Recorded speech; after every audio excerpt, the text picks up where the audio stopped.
Welcome back. Tapos na nga ang UAAP Men's Basketball Tournament na napanalunan ng Lasal. Kaya naman nakatutok ang atensyon ngayon ng Hoops fans sa exciting games ng UAAP Season 79 Juniors Basketball Tournament kung saan nahasa ang galing ng mga future stars sa Seniors Division. At makakasama natin ang ilan ngayon sa kanila, sina Daniel Atienza, Paul Matthew Manalang ng NU Bullpups, SJ Belangel at Carlos Catmaytan ng Ateneo Blue Eaglets, FEU Baby Tamaraos na sina Jack Gloria at Ron J. Abarientos at si Jojo o Jose Frederick Antiporda ng Adamson Baby Falcons. So guys, welcome to The Score. Maraming salamat sa pagpunta ninyo. Thank you. I just want to throw in the first question siguro sa mga matatagal lang nasa juniors, kay Carlos at kay Daniel. Daniel and Carlos, last year naging mainit ang labanan between yung mga UAP stars natin ngayon na nasa seniors division, sila Aljun, there's the name of you, sila Aljun Melesio at si Justin Baltasar. Kamusta naman ang competition ngayon na medyo nag-graduate na sila? Kamusta ang level of play dito sa ating juniors tournament? Daniel? Intense pa rin naman po. Tsaka mas maraming friendly ngayon. Mas maraming? Friendly. Friendly? Friendly. Ba't naman? Ba't mo nasabi? Dati po di gano'ng makapag-usap. Okay. Para sa'yo, Carlos? Well, I don't think anything's changed between the intensity of the play of the UAAP. Okay. I think there's still a lot of heated matchups between the teams, so I think we're gonna be having a great season ahead of us. Alright. Alam mo, Migs, very interesting yung sinabi ni Daniel na more friendly kasi nung naglalaro ako, wala ako masyadong kaibigan sa ibang team sa UAP Junior. So, we have some point guards here, Daniel, Paul, Jojo, and SJ. So, para sa'yo, SJ, among the point guards na nandito ngayon, who do you look forward to playing against every game? Like, ano game plan mo sa katabi mo pag si Jojo ang kalaban mo? Mahirap yun siguro po, siguro I'll do my best lang po na siguro na maka-contain yung ma-contain po yung laro po namin because as point guard, kailangan mo rin mag-focus sa team, not just sa kalaban mo or nagbabantay sa'yo. You just need to focus sa team mo and what you need to do to win the game. Next, si Jojo. Na matagal na iniintay. Oo. Ano po, siguro sa point guard po, ano po kasi yung mga point guards parang dynamic po na iba't iba po ang klase ng point guard yung nababantayan ko na may iba na pumupunta sila sa post, yung iba mabilis. Iba-iba yung binabantayan, kaya more challenging po para sa akin yung matchup. Paul, matanong naman kita, nag-champion kayo last year with the coach Jeff Napa. Ngayon naman, kwento mo naman sa amin, coming into this season, ano yung naging mindset ng team ninyo to win another championship para sa Bullpups?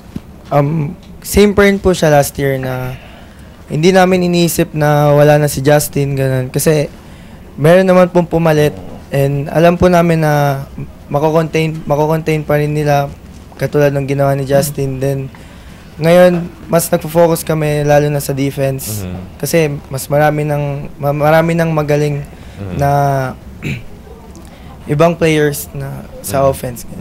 Okay, before we get to the FEU boys, steady lang kayo dyan. Mga NBA players ang dating nila. Jimmy Butler, D-Rose. Balikan ko muna si Jojo kasi ngayon sa juniors, wala pang talo ang Adamson Baby Falcons. Last year, nagtapos kayo 7-7. But after the first round, 7-0. Ano nagbago sa Adamson at ang lakas nyo this year?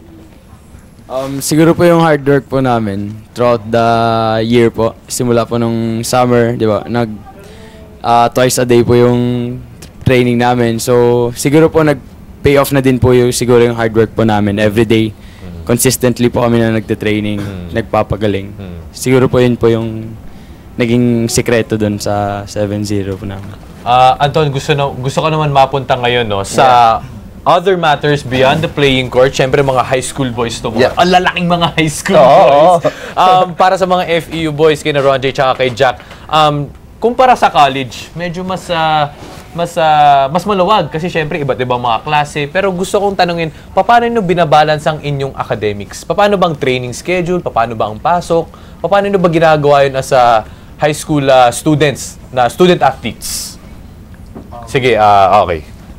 Sa morning po, inuna po namin yung pagpasok po ng umaga, 7 to 3 po. Tapos yung time na matitira po, 3 to 7 po, yun po yung training namin na pag-hard po kami. Doon po namin pinagbubutihan yung pag-aaral saka po yung paglalaro namin. Tulad nga po yung sinabi niya, morning po kami, class po kami, may pasok, something na gano'n.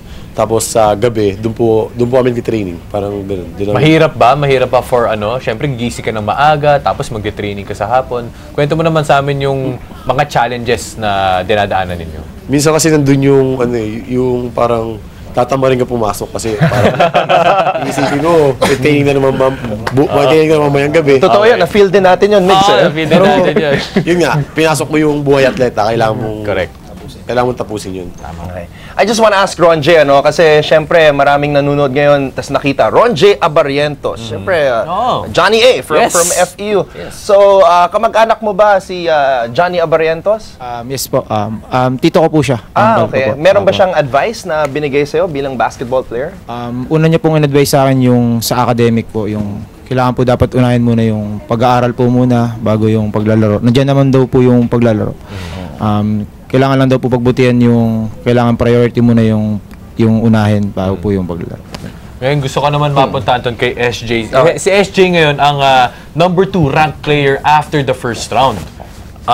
SJ, gusto ko lang matanong sa'yo, ano yung in-improve mo from the off-season para coming into the season 79 ng UAP Juniors?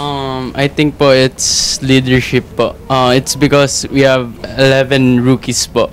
So from last year there's Kuya Jolo, as you can see, and there's Kuya Stocks, Gian Mamuyak, so Sean Ildefonso, and there's so siguro po di naman po na sa mahirap. I just need to trust the process, trust the coaches kung ano sinasabi, and then yun po, lead the team.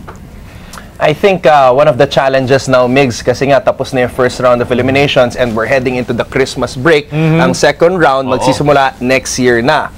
So I'm sure mag-ensayo pa rin kayo aside from the Christmas festivities. Matanong ko si Daniel, natalo kayo sa Adamson sa first round meeting nyo. Adamson pala, nakakatalo sa inyo. Kayo ang defending champions. Ano ang game plan nyo sa team ni Jojo sa inyong paghaharap next year?